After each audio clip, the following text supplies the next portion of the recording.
He thought he ruled the courtroom, until one moment changed everything. Watch to see how the tables turned. Don't forget to like, comment, and subscribe. The federal courthouse in Atlanta carried a heavy, almost suffocating air that morning. Sunlight filtered through tall arched windows, casting pale stripes across polished wooden benches. The smell of varnish mixed with the faint scent of old paper, and the quiet rustle of spectators filled the room. Every seat in the gallery was taken, eyes shifting between the raised bench of Judge Robert Peterson and the young black man seated quietly at the defense table. Jalen Carter sat straight-backed, his hands folded neatly in front of him, his expression composed.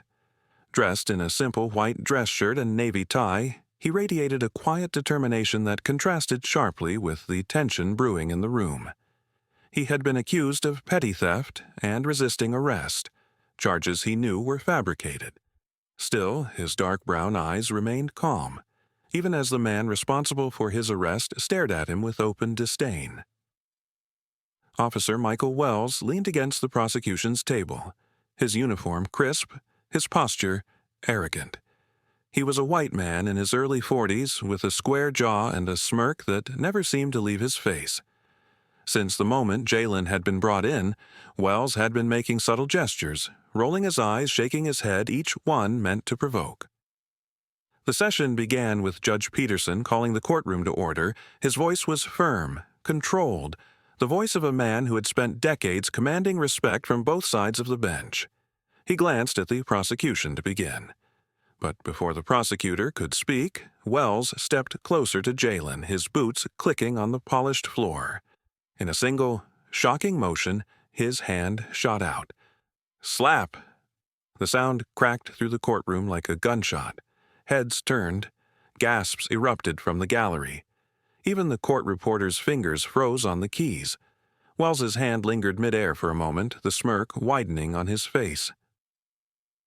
"That's how you show respect in my court," Wells said loudly, his voice dripping with mock authority. Jalen's jaw tightened, but he did not move. His breathing stayed even, his gaze fixed straight ahead. He would not give Wells the satisfaction of a reaction. Judge Peterson's gavel struck hard against the bench. "Officer Wells, this is highly inappropriate." His tone carried genuine anger, but Wells only shrugged. "Kid was being disrespectful," Wells replied, loud enough for everyone to hear. "Someone's got to teach him some manners." A low murmur of outrage rolled through the spectators. Some shook their heads. Others whispered to each other.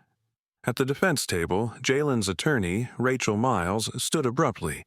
She was a striking black woman in her mid-30s with light brown skin, shoulder-length twists, and a sharp navy suit that matched her fierce eyes. "Your Honor, my client has done absolutely nothing wrong. This officer just assaulted him in open court." Wells snorted, his voice oozing mockery. "Oh, please, it was just a tap. You people are always so dramatic." That phrase, "you people," sent another ripple of shock through the room. The undertone was clear, ugly, and deliberate. Judge Peterson's voice dropped, but his authority sharpened. "Officer Wells, one more word and I'll have you removed from this courtroom." Wells crossed his arms, his smirk not fading. "Go ahead. I'm not going anywhere. Everyone here knows I run this courthouse." The arrogance in his tone only deepened the tension in the room. Rachel leaned slightly toward Jalen, her voice low but urgent. "Do you want me to call him now?" Jalen's lips curved into the faintest smile. "Not yet. Let him dig his own grave." The prosecutor cleared his throat and began reading the charges against Jalen. Petty theft, resisting arrest.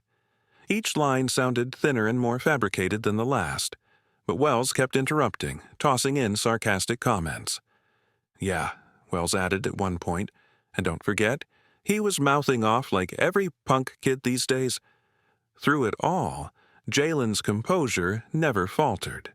The contrast between his restraint and Wells's arrogance was impossible to miss, and yet, beneath that calm exterior, Jalen's mind was already working.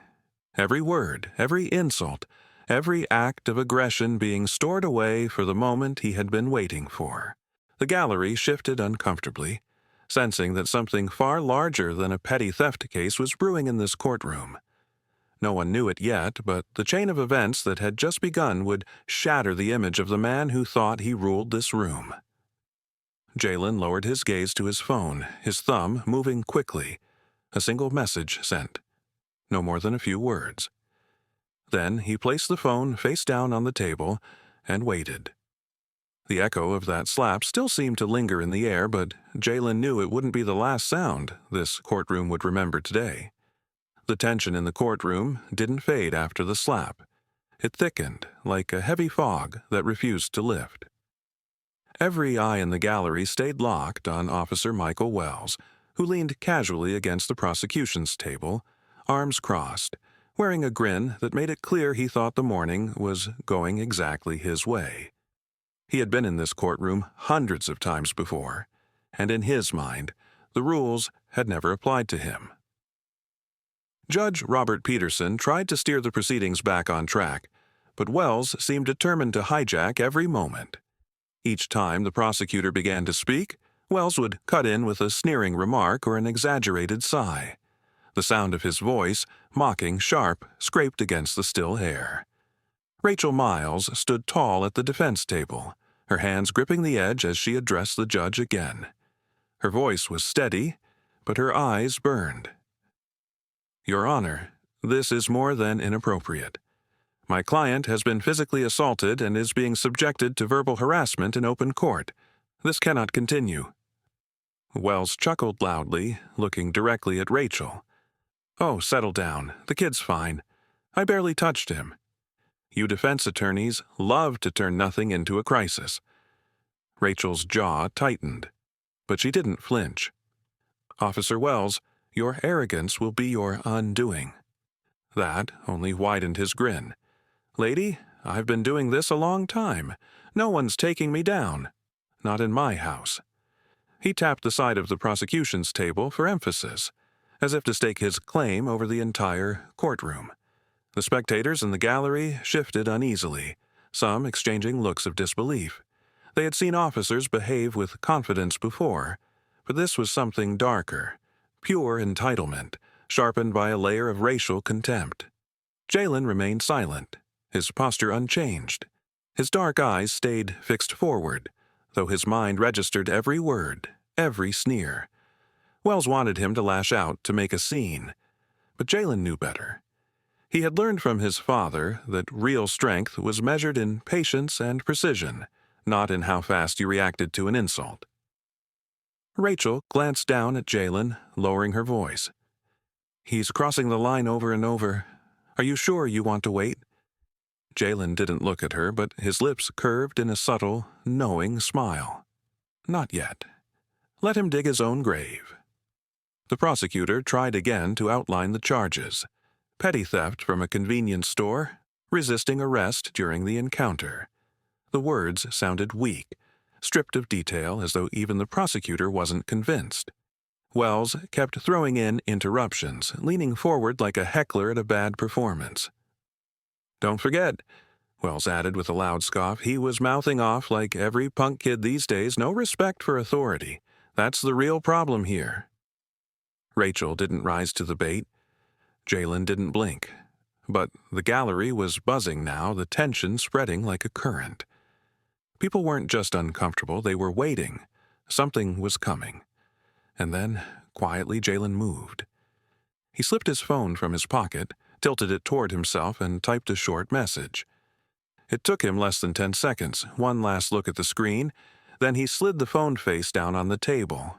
His hands folded together again, and he sat as if nothing had happened. Wells didn't notice. He was too busy talking to the bailiff about how kids these days needed discipline, smirking as if the outcome was already written.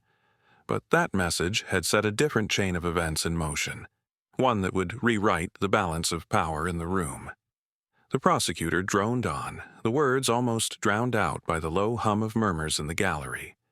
Rachel's gaze flicked once toward the back doors of the courtroom, as if checking the horizon before a storm. She gave no outward sign, but inside, she knew that the waiting was nearly over. And somewhere behind the walls of this old federal building, a man was on his way. A man whose presence would strip the smirk right off Officer Wells's face. 2 minutes after Jalen's quiet message was sent, the sound of the courtroom doors swinging open broke the monotony of the prosecutor's voice. Heads in the gallery turned as the heavy double doors at the back of the room pushed wide, letting in a shaft of bright hallway light. A tall figure stepped inside, his presence instantly altering the air. Marcus Carter moved with measured confidence, each stride deliberate, his gaze unwavering. His dark brown skin contrasted sharply with the crisp white shirt beneath a perfectly tailored dark gray suit. A slim black tie fell neatly against his chest, and at his belt, the gleam of an FBI badge caught the light. The chatter in the gallery fell into silence. Even Judge Robert Peterson's brows lifted in surprise. Marcus stopped halfway down the aisle, his voice deep and authoritative. "Your Honor, permission to approach." Judge Peterson blinked, recovering from the unexpected interruption. Granted." Marcus closed the distance to the bench with steady steps, his eyes briefly locking onto Officer Michael Wells. The cocky smirk that had been fixed on Wells's face all morning faltered, though he tried to mask it with a scoff. Standing at the front, Marcus addressed the court with the kind of calm that carried more weight than raised voices ever could. "My name is Marcus Carter. I'm with the Federal Bureau of Investigation, and I'm also Jalen Carter's father." A ripple of gasps moved through the gallery. Even the court reporter's fingers hesitated over her keys. Wells's posture stiffened. His arrogance wavered under the sudden shift of control. Marcus didn't waste time. "Officer Wells," he said evenly, "you just committed assault on my son in a federal courtroom. That's not just misconduct. That's a career-ending offense."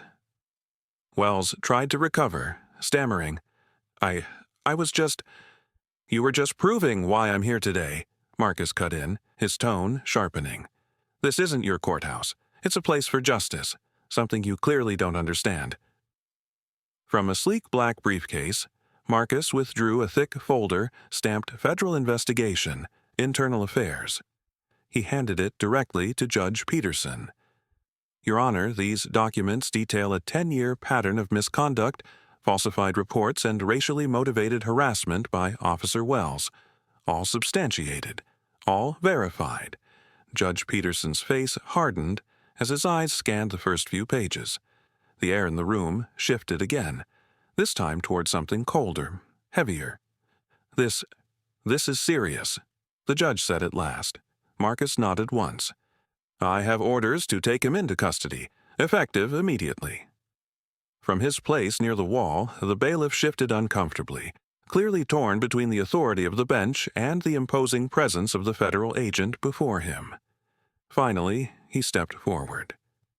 "Officer Wells," the bailiff said, his voice careful but firm, "turn around, please." Wells took a step back, his hands twitching. "You can't do this. I've served this county for—" "You've served yourself," Marcus interrupted, stepping closer, his voice low but razor-sharp. "Now it's time to answer for it." The gallery was utterly silent as the bailiff produced handcuffs. The metallic click echoed through the room as Wells's wrists were locked together, those same hands that had struck Jalen minutes earlier. Marcus's gaze never left Wells until the officer was escorted toward the side door, the weight of the evidence and the room's judgment pressing down on him.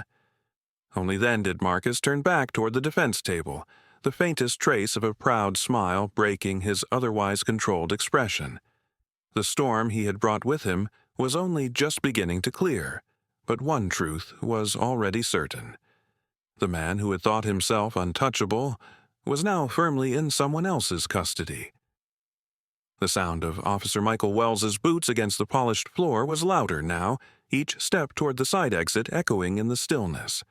The gallery remained frozen, every eye following the disgraced officer as the bailiff guided him forward. The gleam of the handcuffs around his wrists seemed to strip away the authority he had flaunted all morning. Only moments ago, those hands had struck Jalen with smug impunity. Now they were bound, the weight of accountability locking them in place. Judge Robert Peterson straightened in his chair, the folder of evidence Marcus Carter had provided still open before him. His voice carried a gravity that filled the room. Let this be a reminder to all present. Respect is not optional in this courtroom, and no individual, no matter their badge or title, is above the law. The statement hung in the air like a gavel strike of its own. In the gallery, heads nodded. Some spectators exchanged glances of quiet satisfaction.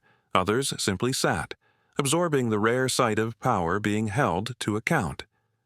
Marcus moved toward the defense table, his presence still commanding the space. As he reached his son, his hand rested firmly on Jalen's shoulder, his voice lowered, meant only for him. You handled yourself with more restraint than most grown men could manage. I'm proud of you.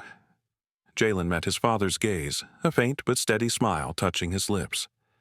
I knew you'd have my back, Dad. Behind them, the bailiff pushed open the side door, and Wells disappeared from sight, his protest muffled as the door shut. The smirk that had ruled his face earlier was gone. In its place was the unmistakable look of a man who had finally run out of control to cling to. Judge Peterson shuffled the papers in front of him as if trying to re-center the courtroom. These proceedings will address the charges against Mr. Carter separately, but let it be clear, this case and this courtroom will not be a stage for intimidation or abuse. As the judge moved on, Marcus nodded respectfully toward the bench, then turned to Rachel Miles. Thank you for standing up for him, he said simply. Rachel returned the nod, her voice firm. Always.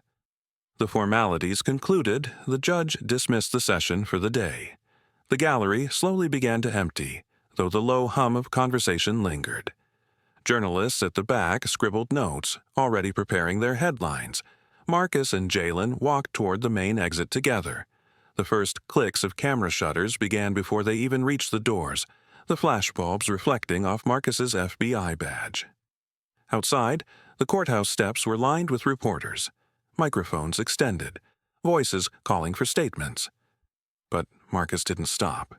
His arm stayed around Jalen's shoulders as they descended the steps, the crowd parting around them. To those watching, they were more than a father and son. They were a living reminder that arrogance collapses when faced with truth and courage. As they moved beyond the reach of the cameras, a single thought lingered in Jalen's mind as clear as if it were spoken aloud. Real power isn't in the loudest voice. It's in the truth that stands unshaken when false authority falls. And today, in this courthouse, the truth had won. Justice spoke louder than arrogance today. What would you have done in Jalen's place? Share your thoughts, like the video, and subscribe for more stories.